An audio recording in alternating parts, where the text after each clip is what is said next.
It's now been over a year since I started daily driving Melvin, my 1991 Rover Metro, and I thought I'd sit down and talk to you about what it's like to daily drive a nearly 30-year-old car and have it as your only transport. As you'd expect, it's not the perfect car, and there are a couple of things that are annoying or that you miss from a modern car, but generally it's been fantastic. There are few better things than driving a car that you absolutely love every day. And when your choice of an old car is as good as this one's been, there isn't much to go wrong.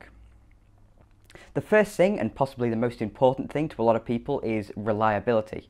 Melvin has, for the most part, been completely reliable. He's never left me stranded or inconvenienced me in any way, but I have had two issues, one of which did affect the running of the car, and one that didn't affect the running of the car but mattered anyway, and so I got it done.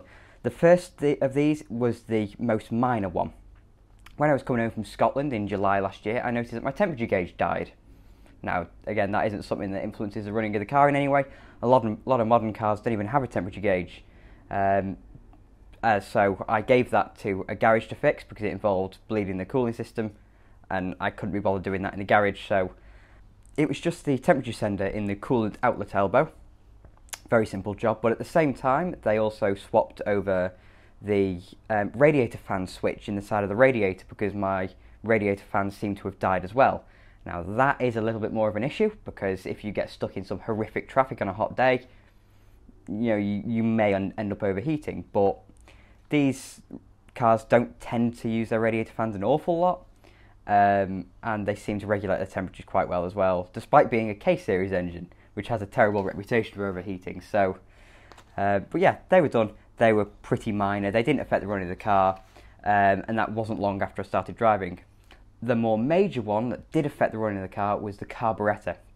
Now, in late August last year, Melvin started running incredibly rich, and that basically means there's too much fuel going into the engine, and so he was really groggy and wouldn't idle properly, and it wasn't very good, and he used a lot of fuel as well, stunk of fuel.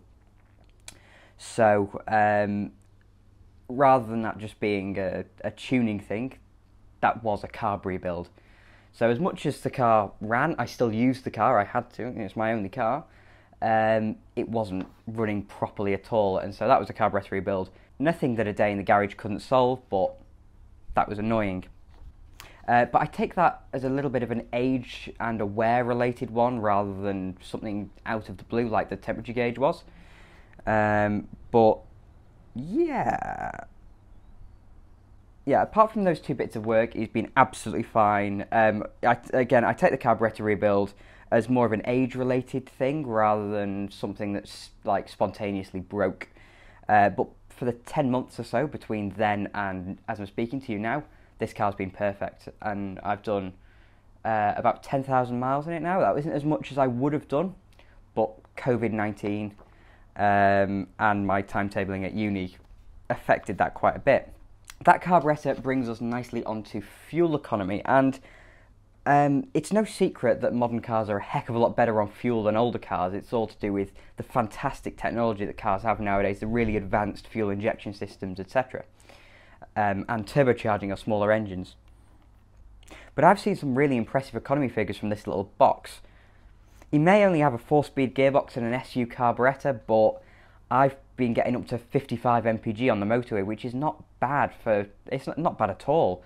Never mind for a little box of a car like this with a carburettor and a 4-speed gearbox. Usually while driving through towns and on B roads it's a lot less than that, but it all depends on a number of factors because carburettors at the end of the day are, they're a bit of a balancing act. They're never perfect. It takes all the conditions to come together to get really, really good fuel economy.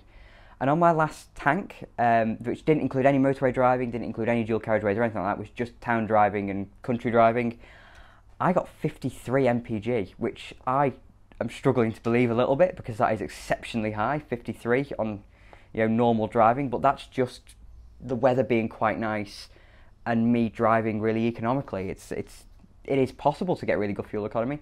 It just takes a bit of doing. I use that example as, well, it's the best one I've had, but also because I like to stretch Melvin's legs a little bit.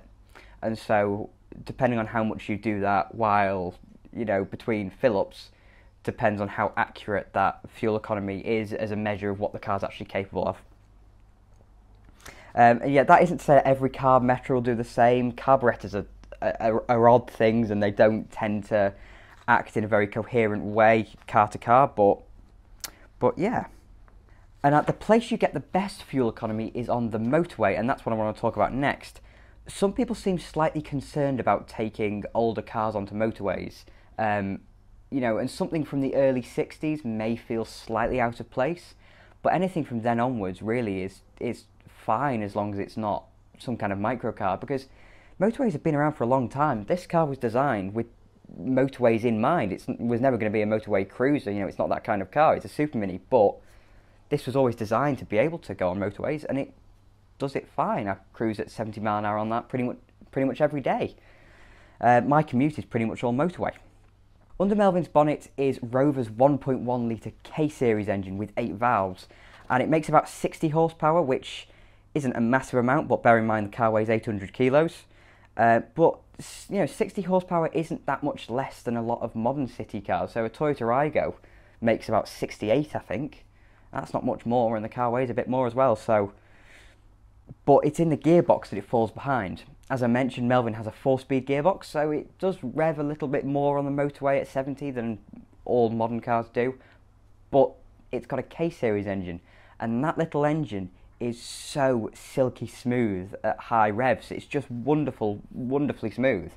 And so, as much as the engine is a little bit louder, it doesn't start to affect you in any way. You just turn the radio up a couple of notches more, because the engine's just so tuneful. It just makes a nice happy noise, and it sits very nicely at speed. And the other thing is general refinement, and there's a bit more noise around you, as you might expect. There's less sound deadening in this car, and it's an older car anyway, so it's not as acoustically tuned as a modern car would be. But I don't think it's noisy, it's just a little bit louder than a lot of modern cars would be. The worst bit about refinement is the noise of the water in the rear wheel arches in the rain, and that gets pretty annoying, but again, nothing turning the radio up can't sort. But my commute is all motorway, and it's perfectly fine. A quick addition to that refinement is comfort. Now, this is a cheap super mini from 30 years ago, but it's also a Rover, which means it has some of the best seats fitted to any car ever. They are supremely comfortable seats, and as much as the suspension isn't perfect and it can get a little bit bouncy at times, the seats are wonderful and they support you in all the right places. And I have driven this car up to Inverness, which was a 6-hour journey that ended up being pulled out to about 8 hours because we stopped loads, but the seats, wonderfully comfortable. And now the final thing I want to talk about are the creature comforts you find in modern cars. Melvin is a poverty spec Metro, so has no equipment whatsoever. It doesn't have central locking, and that can get a little bit annoying when you're trying to let a friend in, but you just reach over and pull the thing up and let them in. There isn't a screen or a sat nav or anything like that, but that's nothing a little phone mount won't sort. Again, windows are keep fit, but again, that's not an issue on the driver's side. Maybe a little bit if you're reaching over to the passenger side, but again, that's not an issue. It just means you just need to wind the window down. The last thing worth noting is the lack of air conditioning. Now, 360 days a year, you don't need air conditioning in the UK. You just don't. But 5 days a year, like one of them being yesterday, it can be really sweltering, and they were, some of the few times where you really feel you need air conditioning. But generally, you don't need air conditioning in the UK, and so that doesn't really bother me. The Metro has a fantastic ventilation system anyway. Even with the blower off, depending on how fast you're going down the road, you get fresh air blowing through. Those bonnet vents, well, the one on the passenger side, actually the one on the driver's side is blank, but the vent on the passenger side of the bonnet is actually functional. That's what lets the fresh air into the cabin, and so you always have a direct feed of air coming in, so it never feels stuffy. So even on a really warm day, not a really particularly hot day, not a 30-degree day, but a 25-degree day, it's fine. Open the windows, sunroof open, and just the fresh air will come through the vents as well, and that's just nice. So there we go. About 10 minutes of me rambling on about how a 30-year-old Metro is actually fine as a daily driver. There's absolutely nothing to worry about driving an older car.